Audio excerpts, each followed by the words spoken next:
মুসলমান আল্লাহর গোলাম। আবু বকরের নামাজ যখন শেষ হয়ে গেল, আল্লাহর নবী আবু বকরকে ডাকলেন, বুকের সঙ্গে জড়ায়া ধরলেন আবু বকরকে।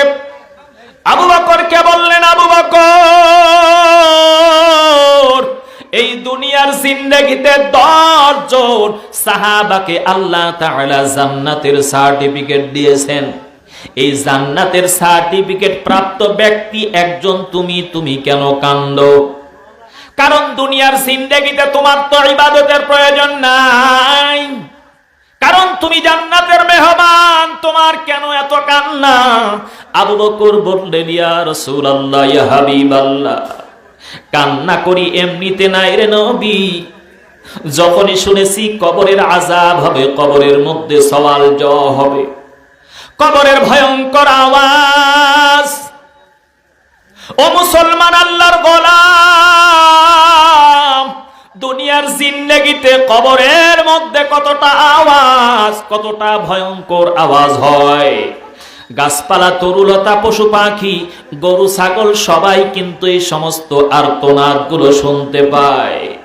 আল্লাহ যদি মানুষের কানের মধ্যে এই আওয়াজটা ঢুকাইয়া দিতেন, আজকে পৃথিবীর মানুষ গুনাহের কাজে লিপ্ত হতো না, আজকে দুনিয়ার মানুষ গুনাহের কাজের দিকে ধাবিত হতো না।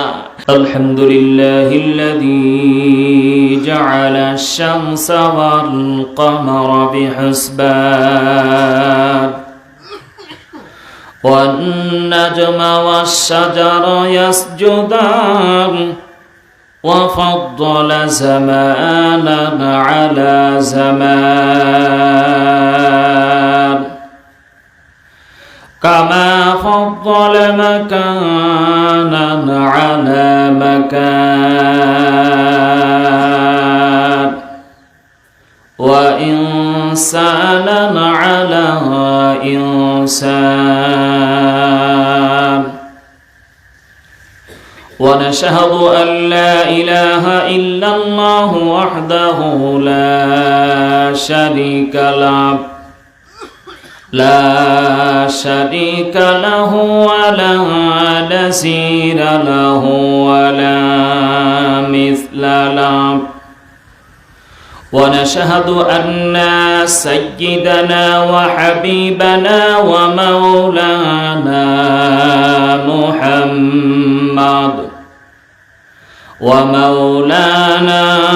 محمدا عبده ورسوله فقد قال الله تبارك وتعالى في كلامه المجيد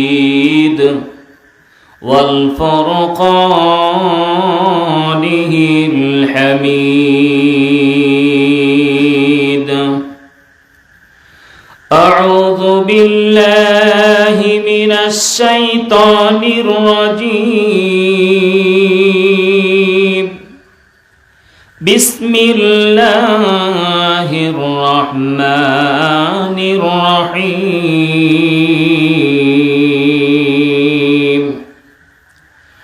الذين ينفقون في السراء والضراء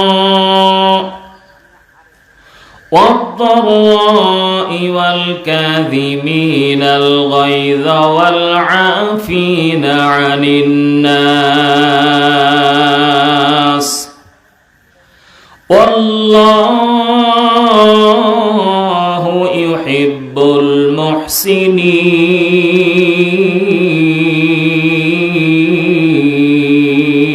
المحسنين أو كما قال النبي صلى الله عليه وسلم أول ما يحاسب به العبد يوم القيامة الصلاة وقال تعالى إن الله وملائكته يصلون على النبي يا أيها الذين آمنوا সাল্লু আলাইহি ওয়া সাল্লিমু তাসলিমা। আল্লাহুম্মা সাল্লি আলা মুহাম্মাদিন ওয়া আলা আলি মুহাম্মাদ কামা সাল্লাইতা আলা ইব্রাহিম ওয়া আলা আলি ইব্রাহিম ইন্নাকা হামিদুম মাজিদ। اللهم بارك على محمد وعلى آل محمد كما باركت على إبراهيم وعلى آل إبراهيم إنك حميد مجيد। كلمة পড়েন লা ইলাহা, একটু জোরে বলেন লা ইলাহা।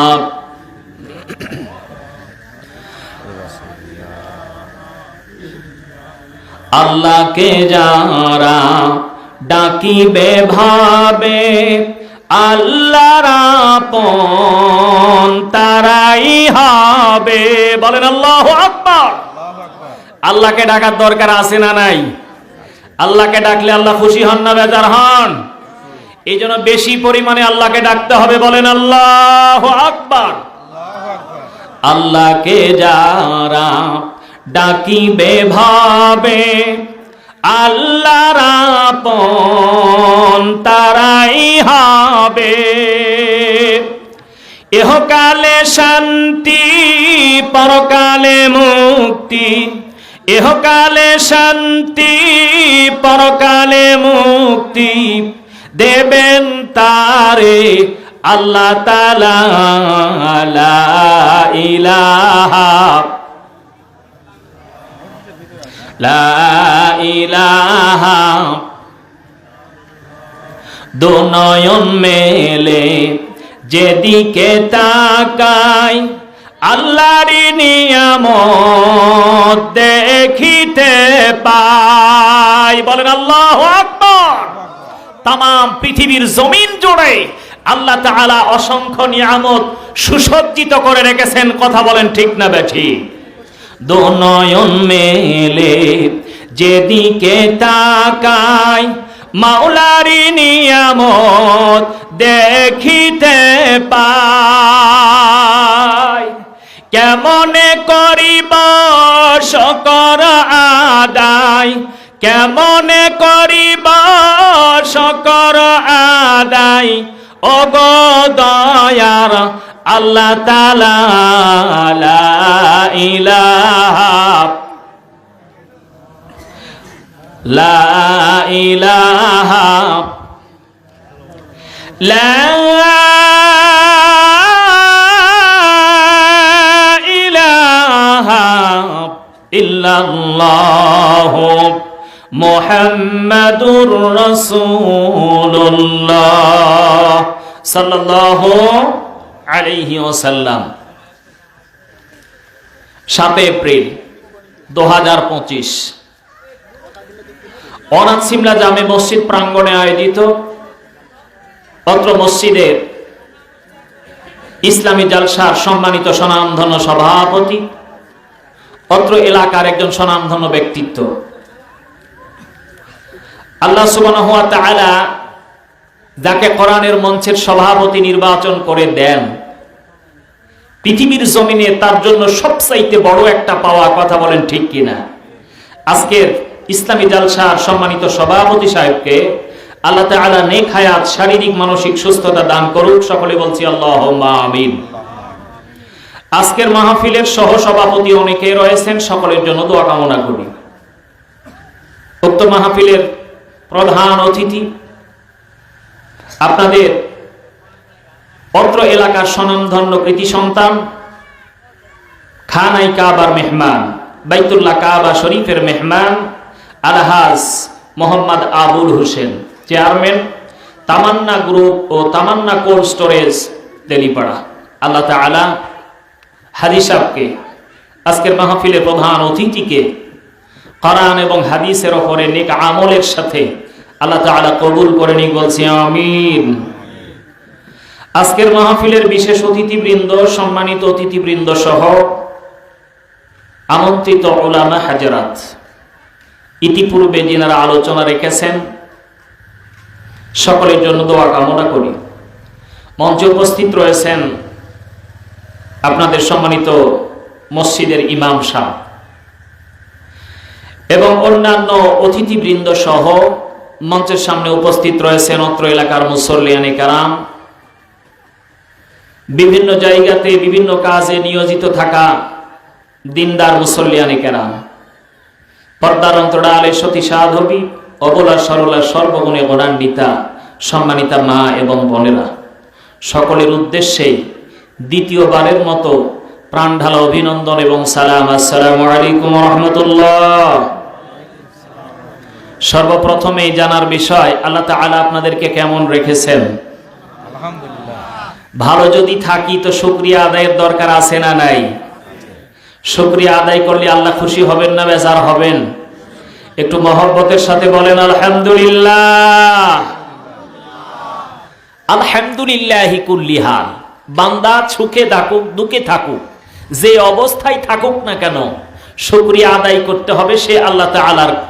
যদি আল্লাহর শুকরিয়া আদায় করা হয়, আল্লাহ বলেন বান্দা তোমার নিয়ামতকে আমি বাড়াইয়া দিব, বলেন সুবহানাল্লাহ। আজকে পৃথিবীর জমিনে আল্লাহ সুবহানাহু ওয়া তাআলা প্রত্যেকটা বান্দাকে যতখানি মহব্বত করেন, বান্দা যদি আল্লাহর প্রতি মহব্বত করত, এই পৃথিবীর জমিনটা আল্লাহ তাআলা স্বর্ণে পরিণত করে দিতেন। কথা বলেন ঠিক কিনা? কিন্তু আল্লাহ যতখানি মহব্বত করেন তার শতভাগ না কোটি ভাগেরও এক ভাগ মহব্বত বান্দা আল্লাহকে দেখাইতে পারে না। এই জন্য বলতে চাচ্ছিলাম, আজকে পৃথিবীর জমিনে আমরা ইসলাম নামক শান্তির একটা ধর্ম পেয়েছি, যেই ধর্মের মধ্যে প্রত্যেকটা বিষয়ে আল্লাহ তাআলা শান্তি নিহিত করে রেখেছেন।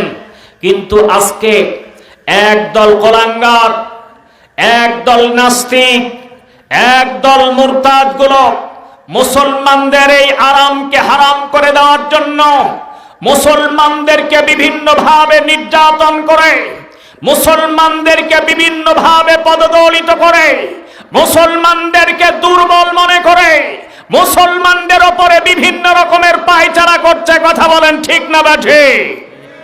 আজকে লক্ষ্য করে দেখবেন ওই সমস্ত ইসরায়েলি কোলাঙ্গার গুলো মুসলমানদের উপরে কি নির্যাতন, ছোট্ট ছোট্ট মাসুম বাচ্চাগুলির আর্তনাদ চিৎকার দিলটাকে এমন ভাবে নরম করে দেয়।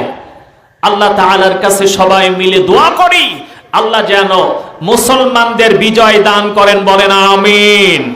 ওই সমস্ত নাস্তিক কোলাঙ্গারদেরকে আল্লাহ তাআলার আসমান থেকে লানত দিয়া পৃথিবীর জমিন থেকে নিশ্চিহ্ন করে দেয়, যেন সকলে বলেন আমিন। মুসলমান আল্লাহর গোলাম, বলতে চাচ্ছিলাম আজকে এই কোরআনের মাহফিল, আমি কি বিষয় নিয়ে আলোচনা করব এই বিষয় সম্পর্কে যদি বলতে চাই, কোরআন এবং রাসূলের সুন্নাহ, পৃথিবীর জমিনে দুইটা জিনিসই হলো মানুষের জন্য মূলধন। কারণ আল্লাহ রাসূল বিদায় হদের ভাষণে তারাকতু ফীকুম আমরাইন লান তাদিল্লু মা তামাসসাকতুম বিহিমা কিতাবাল্লাহ ওয়া সুন্নাতুর রাসূল। আল্লাহ নবী বলেন দুইটা জিনিস তোমাদের মাঝে রেখে যাচ্ছি, একটা হলো আল্লাহর কোরআন, দ্বিতীয়টা হলো রাসূলের সুন্নাহ।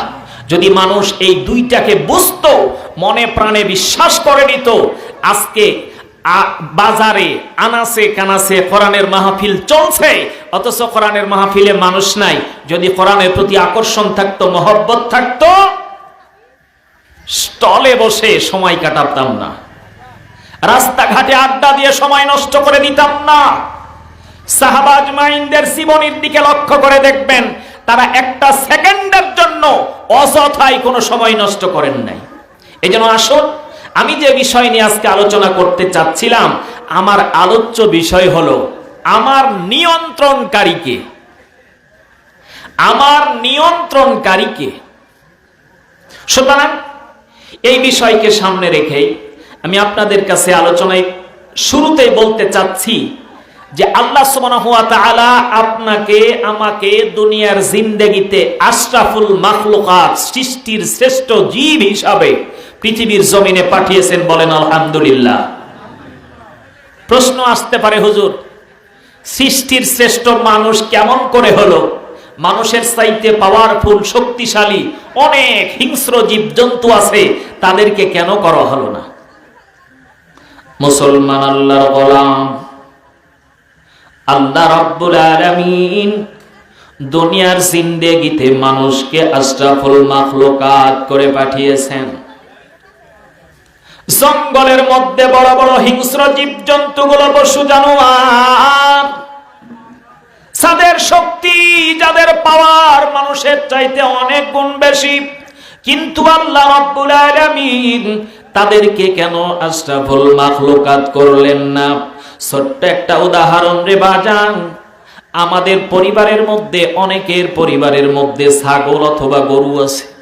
সারাটা রাত এই ছাগলকে বুঝালেন আগামীকাল সকালে তোমাকে বের করার পরে প্রথমে যেই জমিনটা বাঁধবে, এই জমিনটা হলো আমার, পরবর্তী জমিনটা হলো প্রতিবেশীর। তুমি আমার জমিনে আবাদ না খেয়ে প্রতিবেশীর জমিনে খাও, তাতে আপত্তি নাই।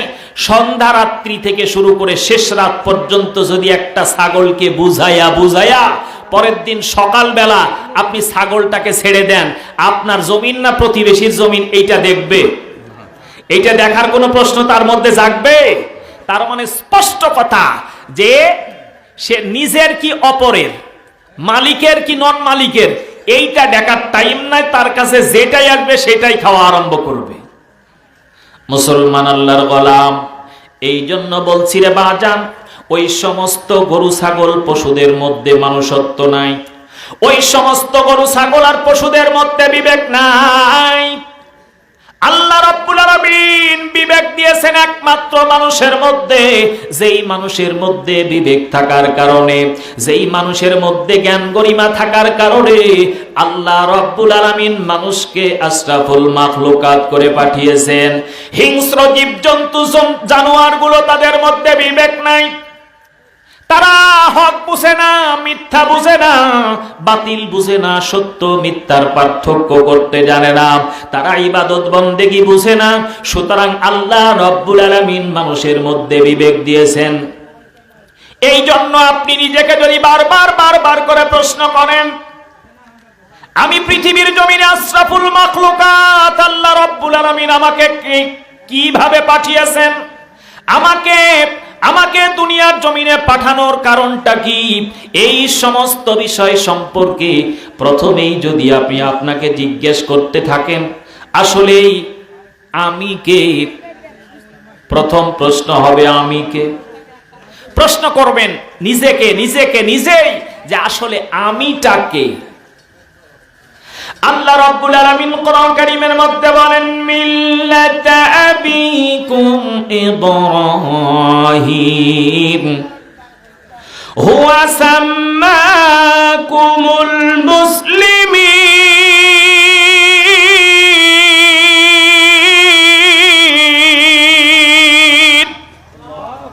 আওয়াজ দেন না কেন? কোরআন কারীমের তেলাওয়াত শুনলে আওয়াজ এমনিতেই জবান থেকে বেরিয়ে আসবে। কথা বলেন ঠিক কিনা? এই জন্য বলেন না আল্লাহু আকবার। মুসলমান ভাই, আল্লাহ রাব্বুল আলামিন পৃথিবীর জমিনে আপনাকে আমাকে মুসলমান করিয়েছেন। এই মুসলমান হয়ে পৃথিবীর জমিনে আসলাম। মুসলমান হওয়ার পর আল্লাহ রাব্বুল আলামিন বলেন, বান্দা তোমার উপরে আমি যেই দায়িত্বগুলো দান করেছি, যেই রহমত তোমার উপরে আমি নাজিল করে দিয়েছি, যেই নিয়ামত, এই সমস্ত বিধানগুলো, এই সমস্ত হুকুমগুলো আমি আল্লাহ তাআলা তোমাকে দুনিয়ার জমিনে পালন করার জন্য পাঠিয়েছি। এমনিতেই পাঠায় নাই। প্রথমে আপনি আপনাকে জিজ্ঞেস করবেন আমি কে, জবাব পেয়ে যাবেন আমি হলাম একজন মুসলমান। বলেন সুবহানাল্লাহ। দুনিয়ার জমিনে অনেক ধর্ম রয়েছে, এর চাইতে সবচাইতে উত্তম ধর্মের নাম হলো ইসলাম ধর্ম। কথা বলেন ঠিক কিনা? সবচাইতে উত্তম জাতির নাম হলো মুসলমান জাতি। কথা বলেন ঠিক কিনা? এই জন্য আমরা মুসলমানের ঘরে জন্ম নিতে পেরে আল্লাহ তাআলা আমাকে মুসলমান বানিয়েছেন, এতে খুশি আছি না বেজার আছি? কারা কারা একটু বেজার আছে হাত তুলে দেখান তো। মাশাআল্লাহ, হয়তো অনেকের ভুল ভ্রান্তি হয়ে গেছে, এ হতে পারে, স্বাভাবিক কথা। আমি বলতে চাচ্ছিলাম আমরা কারা কারা বেজার আছি। তো মুসলমান হওয়াতে আমরা সবাই খুশি হাসি, কথা বলেন ঠিক কিনা? বলেন আলহামদুলিল্লাহ। মুসলমান ভাই, দ্বিতীয় নাম্বার প্রশ্ন, নিজেকেই প্রশ্ন করবেন, আমাকে কে পাঠিয়েছে? কোন ব্যক্তি, কোন মনিব, কোন স্রষ্টা আমাকে পাঠিয়েছেন? নিজেকে যখন প্রশ্ন করবে রে বাজান, এই পৃথিবীর জমিনে আল্লাহ তাআলা আপনার প্রশ্নের জবাব কিন্তু দিয়া দিবে। কারণ আল্লাহ রাব্বুল আলামিন আমার রব, যিনি আমাকে সৃষ্টি করেছেন, যিনি আমাকে রিজিকের ফয়সালা দিয়েছেন, যিনি আমার সমস্ত কিছু নিয়ন্ত্রণ করেন। কোরআন কারীমের আয়াতের মাধ্যম দিয়া আল্লাহ রাব্বুল আলামিন পরিষ্কার ভাবে আপনাকে অ্যানসার দিয়া দিয়েছেন। আল্লাযী খালাকা কুল্লা শাইইন ওয়া হুয়া আলা কুল্লি শাইইন ওয়াকিল। অস্বীকার করার মতো কোনো ক্ষমতা নাই, কারণ পৃথিবীর জমিনে আল্লাহ রাব্বুল আলামিন আল্লাহর কোরআন, রাসূলের সুন্নাহকে মহব্বত করার জন্য বলেন।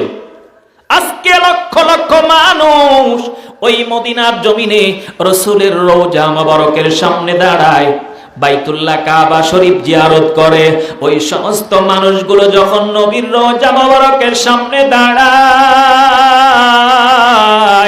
চোখ দিয়া এমনিতেই অশ্রু প্রবাহিত হতে থাকে। ওই সমস্ত নবীর আশিকগুলো আল্লাহর নবীর কবরের সামনে দাঁড়ানোর পর অন্তরের মধ্যে নবীর প্রতি একটা ভালোবাসা আসে। যারা একবার গিয়েছেন, দ্বিতীয়বার কিন্তু আবার মদিনায় বারবার যেতে মন চায়।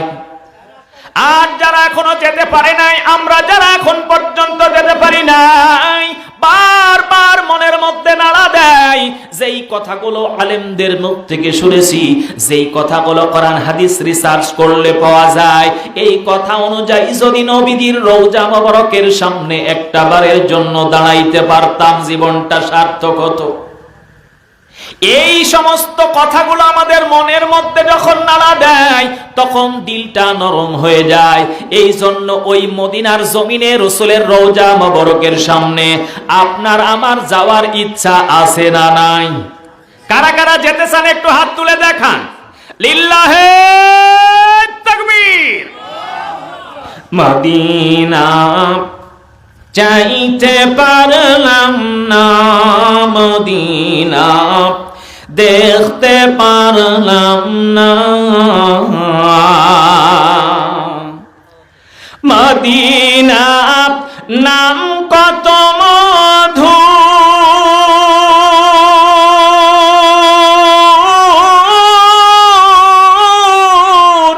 মদিনা আর যে কত দূর,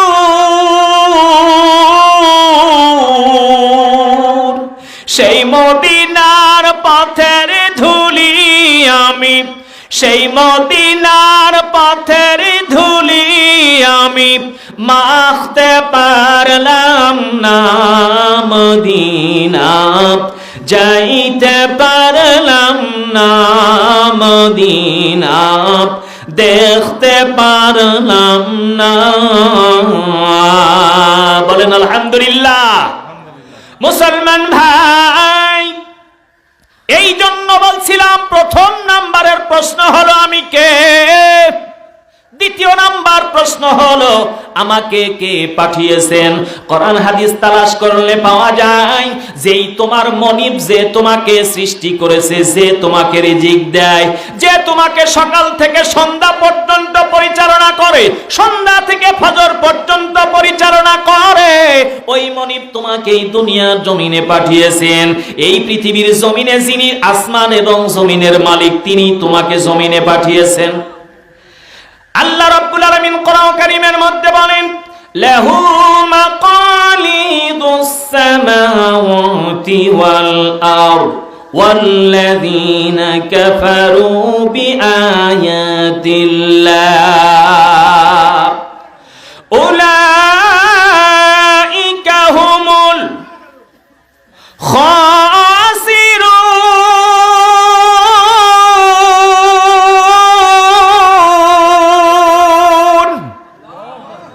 আল্লাহু আকবার আওয়াজ আসে না।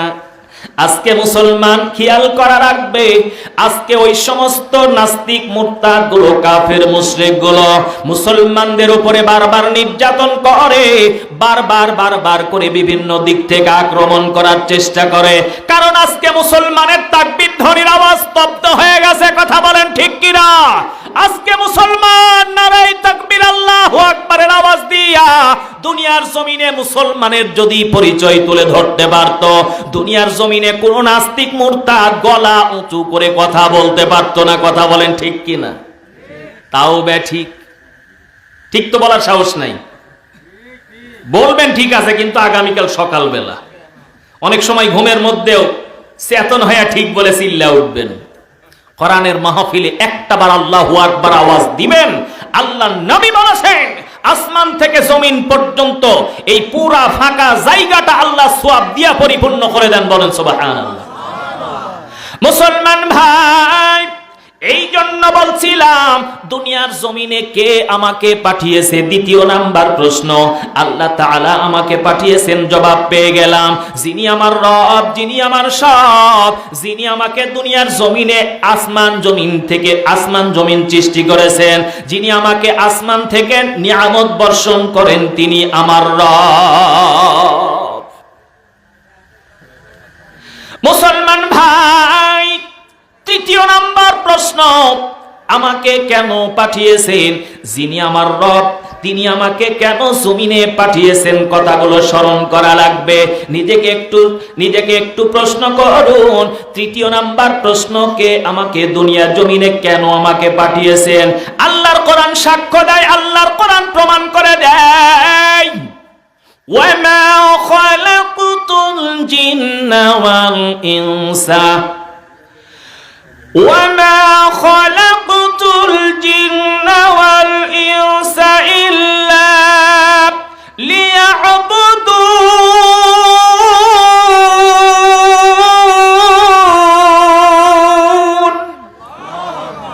আল্লাহ বলেন, বান্দা তোমাকে আমি এমনিতে পাঠাই না রে বান্দা, অবশ্যই তোমাকে আমার ইবাদত করার জন্য, গোলামির জন্য পাঠিয়েছি। কিন্তু আজকে মানুষ আল্লাহর গোলামি বাদ দিয়া, আল্লাহর দাসত্ব বাদ দিয়া শয়তানের অনুসরণ করে। এক শ্রেণীর মানুষ আছে মাজারে গিয়া সেজদা দেয়। কথা বলেন ঠিক কিনা? ওই শ্রেণীর মুসলমান যারা আজকে মাজারে গিয়া সেজদা দেয়, ওই শ্রেণীর মুসলমানদের ব্যাপারে কি সুন্দর করে সঙ্গীত গায়, কি সুন্দর করে টুনটুনি বাজায়, আর একটু করে গান গাইতে থাকে।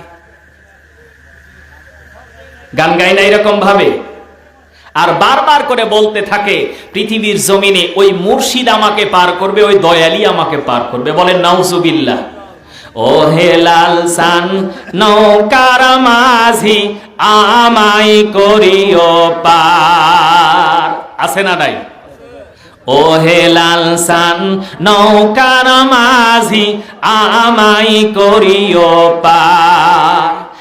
আমি পাপী গুনাহগার বান্দা, দয়াল কেমনে হব রে পার।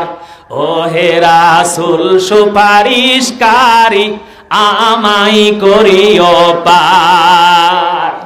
যারা আজকে দয়ালের কাছে এইরকম সুযোগ চায়, তারা আসলেই কপাল পোড়া, আসলেই তারা কোলাঙ্গার। কথা বলেন ঠিক কিনা?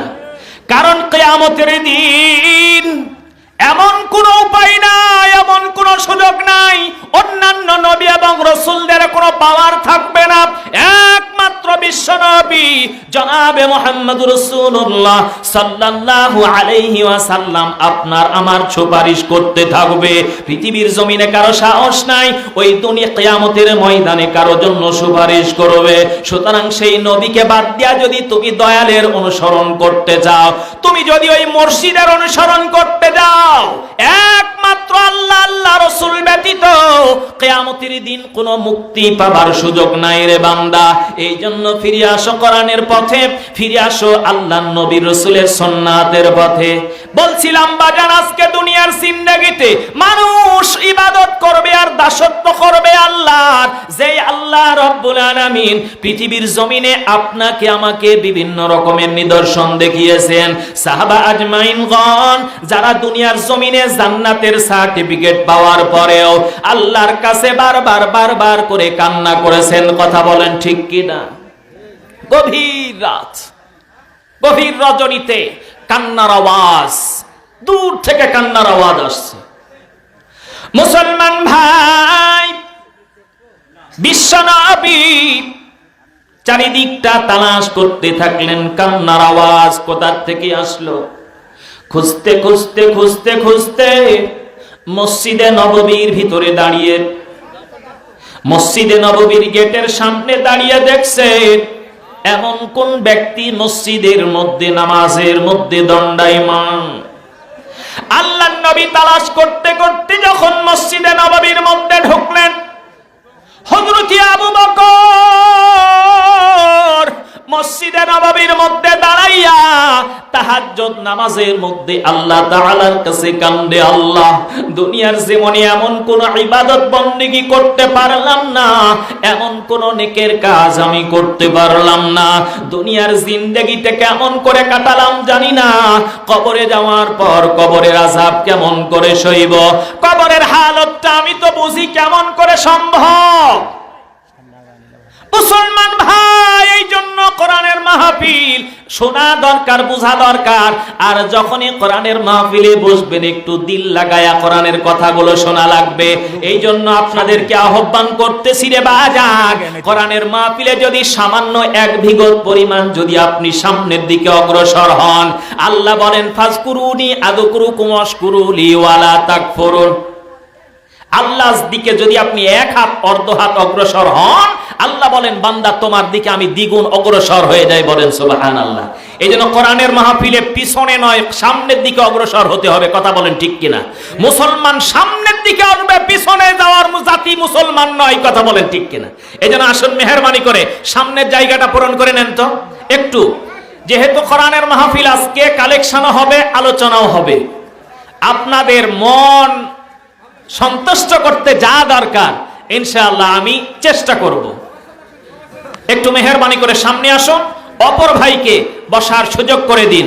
কোরআনের মাহফিলে সামনে আসলেই লাভ, সামনে আসলেই লাভ। আসুন মেহেরবানি করে। বলছিলাম হযরতে আবু বকর সিদ্দিক রাদিয়াল্লাহু তাআলা আনহু মসজিদের মধ্যে দাঁড়ায়া তাহাজ্জুদ নামাজে কান্দে, আল্লাহ জানি না কবরের ময়দানে কি হালত হবে, জানি না কবরের আযাব কেমন করে সইব। মুসলমান আল্লাহর গোলাম আবু বকরের নামাজ যখন শেষ হয়ে গেল, আল্লাহর নবী আবু বকরকে ডাকলেন, বুকের সঙ্গে জড়ায়া ধরলেন আবু বকরকে। আবু বকরকে বললেন, আবু বকর, এই দুনিয়ার জিন্দেগিতে 10 জন সাহাবাকে আল্লাহ তাআলা জান্নাতের সার্টিফিকেট দিয়েছেন। এই জান্নাতের সার্টিফিকেট প্রাপ্ত ব্যক্তি একজন তুমি কেন কান্দো? কারণ দুনিয়ার জিন্দেগিতে তোমার তো ইবাদতের প্রয়োজন নাই, কারণ তুমি জান্নাতের মেহমান, তোমার কেন এত কান্না?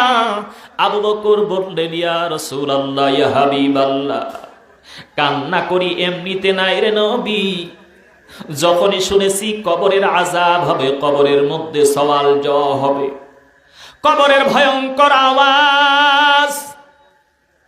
ও মুসলমান আল্লাহর গোলাম, দুনিয়ার জিন্দেগিতে কবরের মধ্যে কতটা আওয়াজ, কতটা ভয়ঙ্কর আওয়াজ হয়।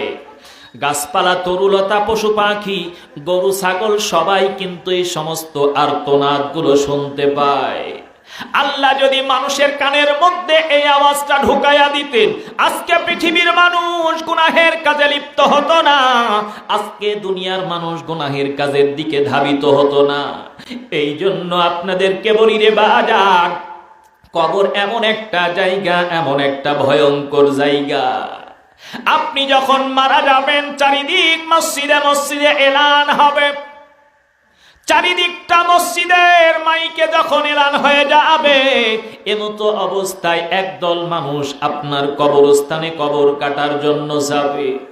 কবরের ময়দানে যখন কবর কাটতে যাবে, কবর কাটতে থাকবে, আর একদল মানুষ কিন্তু বাঁশের ঝোপে বাঁশ কাটার জন্য যাবে। একদল মানুষ পানি গরম করবে, বড়ই পাতার পানি, পানি গরম করে আপনাকে গোসল করানোর জন্য কিন্তু প্রস্তুতি নিবে। একদল মানুষ দোকানে যখন কাফন কেনার জন্য হাজির, ও মুসলমান আল্লাহর গোলাম, কেন মনটা নরম করো না? মনটাকে নরম করে দিয়ে একটা বাবার ভাবরে মুসলমান, ও আল্লাহর গোলাম, যখন আমাকে কাফনের মধ্যে জড়াইয়া যখন খাটিয়ার উপরে শোয়ানো হবে, আমার অবস্থা কি হবে? আমার সন্তানগুলি আব্বা আব্বা করে ডাকতে থাকবে, প্রাণের বিবি আমার বুকের মধ্যে আঘাত করবে আর কাঁদতে থাকবে। আল্লাহ, দুনিয়ার জমিনে যেই স্বামী আমাকে মহব্বত করত, এই স্বামীটা আজ থেকে বিদায় নিল, আমার কলিজাটা কানা হয়ে গেল, কেমন করে দুনিয়ার জমিনে আমি থাকবো? বিধবায় অবস্থায় এইরকম আর্তনাদ করতে থাকবে। আমার বডিটা, আমার লাশটা জানাজার জন্য সবাই মিলে যখন দাঁড়ানো হয়ে যাবে, সবাই মিলে দোয়া করতে থাকবে, রে বাজান, সারি বিহারার পালকি নিয়ে আমাকে যখন কবরের ময়দানে নিয়ে যাওয়া হবে, কবরস্থানে নিয়ে যাওয়ার পর তিনজন কবরের মধ্যে নামবে, তিনজনের মধ্যে একজন আবার চলে আসবে, দ্বিতীয় জন চলে আসবে। একজন ব্যক্তি কবরের মধ্যে রেখে আমাকে দোয়া পড়বে, বুকের পরে হাত রাইখা বিসমিল্লাহি ওয়া আলা মিল্লাতি রাসূলিল্লাহ, এইরকম ভাবে দোয়া পড়ে সেখান থেকে বিদায় হবে। কিন্তু আমি সারাটা জিন্দেগি কোরআনের বিরোধিতা করলাম, মুসলমানদের বিরোধিতা করলাম, আলেম ওলামার বিরোধিতা করলাম, ধর্মীয় প্রতিষ্ঠান মসজিদের বিরোধিতা করলাম, বিভিন্ন ভাবে মনের মধ্যে মতানৈক্য তৈরি করলাম। যখন আমাকে কবরে রেখে বিসমিল্লাহি ওয়া আলা মিল্লাতি রাসূলিল্লাহ এইরকম ভাবে যখন বলবে, আল্লাহ তোমার এই গোলামকে রাসূলের দলের মধ্যে শামিল করে দিলাম, এখন আপনাদের কাছে আমি প্রশ্ন করি, কেমন করে আপনাকে ওই দলের মধ্যে আল্লাহর নবী শামিল করে নিবেন? সারা জিন্দেগি কোরআনের বিরোধিতা করলেন। দেখবেন এক শ্রেণীর মানুষ আছে যারা মঞ্চ তৈরি করে, এই মঞ্চের মধ্যে যে অনুষ্ঠান করবে, অনুষ্ঠানের শুরুতে যেই আলেম দিয়া কোরআন তেলাওয়াত করে, এই কোরআন তেলাওয়াত শেষে ওই বক্তৃতা দিতে গেলে ওই আলেমের ওই কোরআনের বিরোধীমূলক কথা বলে। কথা বলেন ঠিক কিনা? এইরকম শ্রেণীর মানুষ এই বাংলার জমিনে আছে না নাই? এই জন্য দুনিয়ার জমিনে একমাত্র আল্লাহকে মহব্বত করে কবরের কথা স্মরণ করুন মুসলমান ভাই। এই জন্যই কবরের মধ্যে আমাকে রেখে আসার পর আমার জন্য যখন দুনিয়ার জমিনের আলো বাতাস বন্ধ, বাঁশের খানাল দিয়া যখন আমাকে সুন্দর করে কবরের মধ্যে রাখা হবে, আমাকে যখন মাটি চাপ দিয়ে সবাই যখন আস্তে আস্তে চলে আসবে, এমনি ভাবে আমার সমস্ত বন্ধু বান্ধব আত্মীয় স্বজন দুনিয়ার জমিনে সবাই চলে আসবে আমাকে রেখে। ওই কবরের ময়দানে আমার কি হালত হবে? কেমন করে দুনিয়া জমিন ছেড়ে আমি ওই কবরের ময়দানে থাকব? এত অন্ধকার রে বাজান, এমন একটা ভয়ঙ্কর জায়গা। কবরের ময়দানে রেখে আসার পর আল্লাহ রাব্বুল আলামিন তিনটা প্রশ্নের জন্য যখন ফেরেশতাদেরকে পাঠাইয়া দিবেন, যদি দুনিয়ার জিন্দেগিতে আল্লাহর কোরআনের বিরোধিতা করেন, কোরআনকে মহব্বত না করেন, ভালো না বাসেন, তাহলে মনে রাখবেন কেমন করে কবরের ময়দানে গিয়ে আপনি সওয়াল জবাব দিতে পারবেন। এই জন্য বলছি, কোরআনের মাহফিলে বেশি বেশি সময় লাগানো দরকার, কোরআন বেশি বেশি তেলাওয়াত করা দরকার, কোরআন বেশি বেশি পরিমাণে শোনা দরকার, কোরআনওয়ালাদেরকে মহব্বত করা দরকার, কোরআনওয়ালাদেরকে সবচাইতে দুনিয়ার জমিনে প্রাধান্য দেওয়া, কোরআনওয়ালাদের সংস্রবে থাকা। আল্লাহ তাআলা আমাদের সকলকে কোরআনের জন্য কবুল করে নিক, বলছি আমিন। লিল্লাহে তাকবীর, মাশাআল্লাহ। আসলে আপনারা সকলে অবগত আছেন, কোরআনের মাহফিল আজকের এই মাহফিলের উদ্দেশ্য দুইটা, একটা হলো কোরআন শোনা, দ্বিতীয়টা হলো মুক্ত হস্তে দান করা। এই জন্য প্রত্যেকেই আল্লাহর ঘর মসজিদের জন্য যদি প্রাণ খুলে দান করি, গুনাহ হবে না সওয়াব হবে? এই জন্য দান করা দরকার আছে না নাই? তবে আপনাদের কাছে আমি উদাত্ত আহ্বান জানাচ্ছি, দুনিয়ার জমিনে জামাত, বিএনপি, জাতীয় পার্টি, জাসদ, বাসদ, আওয়ামী লীগ, যত দল আছে, যত রকমের দল আছে, আল্লাহর ঘরে কোন দলের ভেদাভেদ আছে? কোন দলের মধ্যে পার্থক্য আল্লাহর ঘরে গেলে আছে? তার মানে স্পষ্ট কথা, আল্লাহ পাক আওয়ামী লীগ দেখবেন না, বিএনপি দেখবেন না, জামাত দেখবেন না, কোনো কিচ্ছু দেখবেন না। শুধুমাত্র যে আমার কাছে নেক আমল নিয়ে আসবে সেই মানে কি সফলতা অর্জন করবে। এই জন্য আজকে দুনিয়ার জমিনে আমরা মহব্বত করব আল্লাহর ঘরকে। কোনো রাজনৈতিক মনোভাব নিয়ে, কোনো কুন্দল নিয়ে, কোনো মারামারি হানাহানি নিয়ে এমনটি করব না যেন আল্লাহর ঘর প্রতিষ্ঠানের কোনো ক্ষতি হয়ে যায়। এই জন্য আমরা প্রাণ খুলে এই মসজিদের জন্য দান করব ইনশাআল্লাহ। মুসলমান আল্লাহর গোলাম, আমি বলতে চাচ্ছিলাম যে আল্লাহ পাক আজকে দুনিয়ার জিন্দেগিতে প্রথম নাম্বারের প্রশ্ন হলো যে আমি কে, আমি পরিচয় পেয়েছি আমি একজন মুসলমান। দ্বিতীয় নাম্বার প্রশ্ন হলো আমাকে কে পাঠিয়েছেন, পরিচয় পেয়েছি যিনি আমার রব, যিনি আমার সৃষ্টিকর্তা, পালনকর্তা, রিজিকদাতা, তিনি আমাকে দুনিয়ার জমিনে পাঠিয়েছেন। কথা বলেন ঠিক কিনা? এবার তৃতীয় নাম্বার প্রশ্ন হবে আমাকে কেন পাঠিয়েছেন, এইটারও প্রমাণ পেয়েছি যে আল্লাহ তাআলা আমাকে কেন পাঠিয়েছেন। নাম্বার 4, এই 4 নাম্বার প্রশ্ন, আমার এই দুনিয়ার জমিনে কি করা দরকার আর কি না করা দরকার। প্রশ্ন থাকলো একটা, যদি আপনাদের ইচ্ছা থাকে ইনশাআল্লাহ সময় অনুযায়ী বলার জন্য চেষ্টা করব ইনশাআল্লাহ। কিন্তু মনে রাখবেন দুনিয়ার জিন্দেগিতে শয়তানের অনুসারী মানুষের অভাব নাই। ওই যে শুনছি না আমরা আলেমদের মুখ থেকে, মানে আলেমরা বলে, সাধারণ মানুষ তো বলে না, আলেমরা বলে যে রমজান মাসে শয়তানদেরকে শৃঙ্খলাবদ্ধ করা হয়। আমাকে এক হুজুর মানে মুসল্লি বলছে, হুজুর আপনাদের কথার কোনো দাম নাই। বলে কেন? আমি বললাম কেন? বলে হ্যাঁ আপনাদের কথার দাম নাই, কারণ আপনারা কোন নামাজ পড়া লাগবে। ঠিক আছে আপনার নামাজ আপনার কথাই পড়লাম। এরপরে বলতেছেন রমজান মাস আসছে রোজা রাখা লাগবে, তাও রাখতেছি। এরপরে বলছেন যে রমজান মাসে নামাজ না পড়ে রোজা রাখলে রোজা হবে না, তাও ঠিক আছে পড়লাম। আবার করছেন যে তারাবির নামাজও পড়া লাগবে। আপনারা আসলে ফাউল লোক। কি লোক? আপনারা আসলে ফাউল লোক, আপনাদের কথার দামই নাই। একটা কৌতুক সিস্টেমের একটা এরকম ঘটনাও আছে। এক শিক্ষক তার ছাত্রকে জিজ্ঞেস করছে, এই বলো তো 5 আর 5 কত হয়? ছাত্র ঠুট করে জবাব দিয়া দিছে 5 আর 5 8 হয়। শিক্ষক বলল যে না, ঠিক হয় নাই। বলে কেন? 5 আর 5 10 হয়। তো বলছে যে আসলে স্যার আপনারা ফাউল লোক। ছাত্র শিক্ষককে বলছে আপনারা আসলেই ফাউল লোক, কারণ আপনি একবার বলবেন যে 6 আর 4 10 হয়, আবার একবার বলতেছেন 8 আর 2 10 হয়, আবার এই মুহূর্তে আবার বলতেছেন 5 আর 5 10 হয়। আপনাদের কথার কোনো দামই নেই। কি বুঝলেন? তার মানে বিষয়টা এরকম, আলেমরা কয় 5 ওয়াক্ত নামাজ পড়া লাগবে, আবার কয় যাকাত দেওয়া লাগবে, আবার কয় আল্লাহর হুকুম মতো চলো, এই করো ওই করো। আসলে আলেমরাই হলো ফাউল লোক। আল্লাহ আমাদের সকলকে মাফ করুক, বলেন আমিন। আল্লাহ আমাদের সকলকে হেদায়েত দান করুক, বলেন আমিন।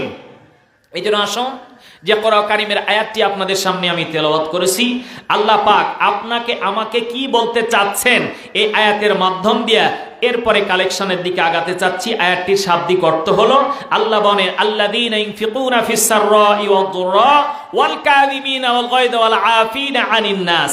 আল্লাহ তাআলা বলেন তুমি যেখানে যে অবস্থায় থাকো না কেন, তোমাকে আল্লাহ তাআলা যে নিয়ামত দিয়েছেন এই নিয়ামতের শুকরিয়া আদায়ের মাধ্যম দিয়া আল্লাহর সন্তুষ্টির জন্য, আল্লাহর দ্বীনের জন্য, আল্লাহর ইসলামের জন্য, কোরআনের জন্য তুমি ব্যয় করতে থাকো, আল্লাহ তোমার উপরে সন্তুষ্ট থাকবে, বলেন সুবহানাল্লাহ।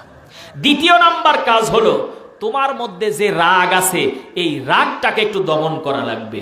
তৃতীয় নাম্বার কথা হলো যে মানুষ বিভিন্ন সময় উঠতে বসতে চলতে ফিরতে দোষ ত্রুটি হতেই পারে। কেউ যদি তোমার কাছে দোষ করে এই দোষটাকে সাথে সাথে তুমি মাফ করে দিবা।